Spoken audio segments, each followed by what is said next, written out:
Assad flees Syria and rebels takes Damascus. A new chapter for the nation. Let's discuss.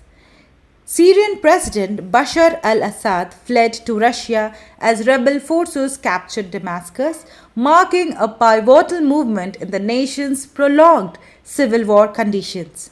The stunning development signals the end of Assad's 24-year-old rule and Assad's family's 5-decade grip on the power in Syria.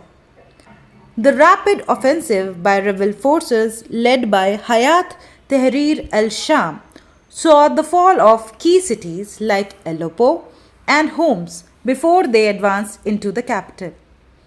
Assad, along with his family, was granted asylum in Moscow as his traditional allies, Russia and Iran, grappled with their own regional conflicts, leaving his regime vulnerable.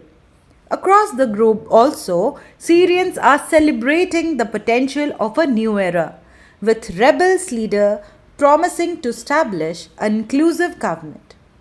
Political prisoners long held in the notorious facilities are being released as a sign of change.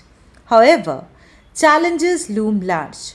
The collision of rebel factions with diverse ideologies raises fear of internal discord.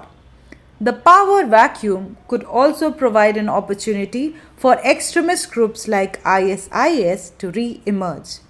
As the world watches, the international community must rally to support Syria's transitions, ensuring the path forward leads to stability, democracy, and peace for its people. That's all for now. Stay tuned with us.